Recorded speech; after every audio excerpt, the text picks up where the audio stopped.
नमस्कार, मैं डॉक्टर निशा भटनागर हूँ, medical director Aveya fertility and IVF centre. Welcome to our YouTube channel. आज हम बात करेंगे आपकी पहली विजिट आपके फर्टिलिटी डॉक्टर के साथ, how you can get the most out of it. आप उसका सबसे ज़्यादा फ़ायदा कैसे उठा सकते हैं।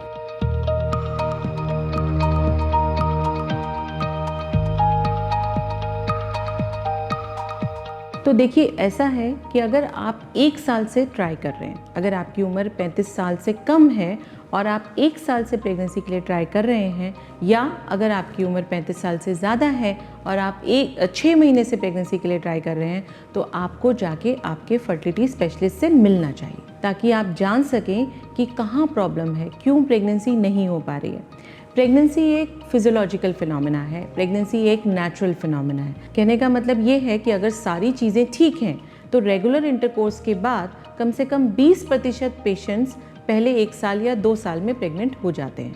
और अगर प्रेगनेंसी नहीं हुई है तो इसका मतलब कहीं ना कहीं कोई तो प्रॉब्लम है और हमें जाके हमारे डॉक्टर से मिलना चाहिए। तो जब आप अपने डॉक्टर के पास जाते हैं, सबसे पहली चीज़ ये है कि आप अपना खुद से रिसर्च कीजिए।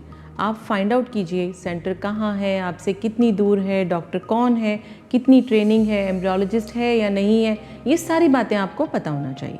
उसके बाद जो नेक्स्ट स्टेप आता है वो ये कि आप क्या जानना चाहते हैं, आपके क्या क्वेश्चंस हैं।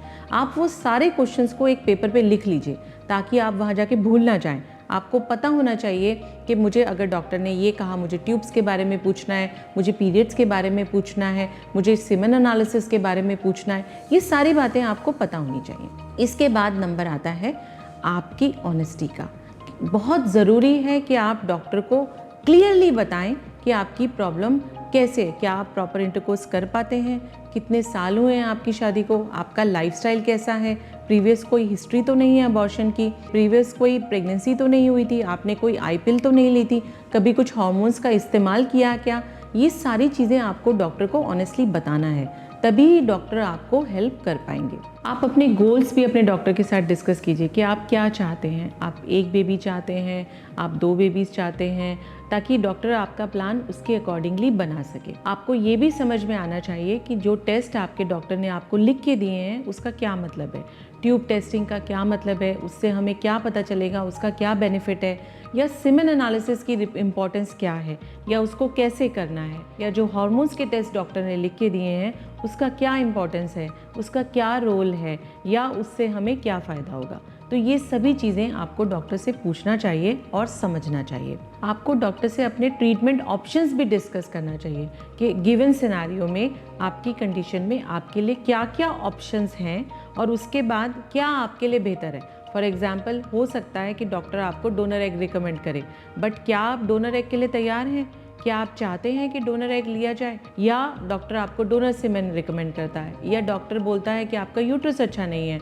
तो आपको ये सारी चीज़ें पता करनी पड़ेंगी कि क्या हम इस चीज़ के लिए तैयार हैं, क्या हम डोनर पे जाना चाहते हैं, या हम अभी अपना नॉर्मल तरीके से ही ट्राई करना चाहते हैं। ये सारी चीज़ें ना सिर्फ आपको डॉक्टर से पूछना है, समझना है, बाकी आगे के लिए भी क्लैरिटी रखना है। अगर कोई चीज़ आपको समझ में नहीं आती है तो सवाल पूछने में कोई हर्ज नहीं है। हिचकिचाइए मत, खुल के सवाल पूछिए, समझिए कि वो क्या कहना चाहते हैं। कई बार ऐसा होता है कि कोई पॉलिप है या कुछ डॉक्टर आपको हिस्ट्रोस्कोपी रिकमेंड करता है और आपको समझ में नहीं आती है, बाद में आप परेशान होते हैं कि ये टेस्ट क्यों बताया गया है। तो प्लीज़ क्लैरिफाई कीजिए कि ये टेस्ट क्यों बताया गया है, उसका क्या बेनिफिट है, उसका क्या कॉस्ट है। आपको क्लियरली ये भी पता होना चाहिए कि जो ट्रीटमेंट ऑप्शन आपको दी जा रही है उसका फाइनेंशियल बर्डन कितना है आपके ऊपर, क्या आप उतना अफोर्ड कर सकते हैं। ऐसा नहीं होना चाहिए कि आपने ट्रीटमेंट शुरू कर दिया और बीच में आपको प्रॉब्लम आ रही है। अगर आप इस बारे में और भी कुछ पूछना चाहते हैं या आपके कोई सवाल हैं, आप हमें नीचे दिए गए नंबरों पे कांटेक्ट कर सकते हैं। Thank you.